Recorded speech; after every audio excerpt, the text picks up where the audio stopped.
Okay, I'm on to day 2 or 3 on my mask. This has been sitting here in a bag for roughly 2 days. It's a little bit dried out, and I still need to do work on my mask.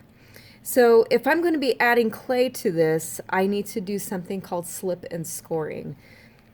So at the beginning, when I started this, my clay I put on my mask was of the exact same consistency as the clay that was in the bag. It was of the same wetness, the same plastic-like molding ability.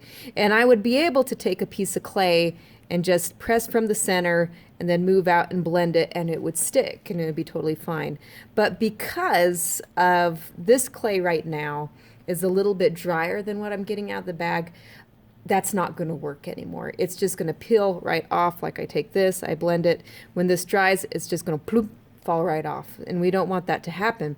So what I need to do is slip and score.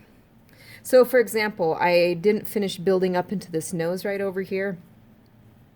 I want to add a lot more in this section. So let's say I want to add this piece of clay on top of the nose right here. I need to get a pin tool, which is basically something that is sharp. So I have, it's basically a T-pin with a piece of clay on it. And I also need some slip. So slip is basically clay particles submerged into some water, so it turns into this kind of this soupy goop. The fastest way you can create slip is just get a piece of dried out clay, add water to it, especially if the clay's in powder form. It makes a really nice slip. All right, I'm going to score the place where it's going to connect. So scoring basically is you're scuffing it up really rough, and make sure you scuff it up. If you're doing nice little light lines, like I'm adding this nose here and I'm just doing nice little light lines, that's not going to work. You have to really scuff it up. So I'm scuffing up the piece of clay I'm adding to. I'm scuffing up the nose here. I'm going to take some slip. This is like my glue, is what it is. My advice, I probably put in way too much slip, but when you put on slip, you want to see it gooing out of there. If it's not gooing out, you probably didn't put out enough.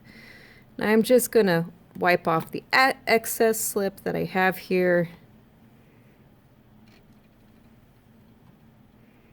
for this nose that I'm working on. And now, when this dries, that should stay pretty good. A few other things that I want to address with you guys is my clay's starting to get dry, that it hasn't been retaining well in the bag, and what I can do is get a damp sponge. I can just get the damp sponge or a spray bottle with water and just spray it to just kind of help it keep moist. Another thing I can do, especially as we're getting to the holidays, let's see. I got a damp paper towel. I just got it wet and wrung the water out, and I'm going to put a damp paper towel over my entire mask, and then I'm going to put it in a bag and make sure the bag is airtight without any holes. That's another way to help, especially when you're cleaning up, and especially if we're going to be out for a long weekend. You want to do this so your mask doesn't dry out over on you. Because once the clay gets too dry, it's kind of over. You have to start over. And so anyways, I mean, you could try to revive it, but it will be more work than, what's really worth it.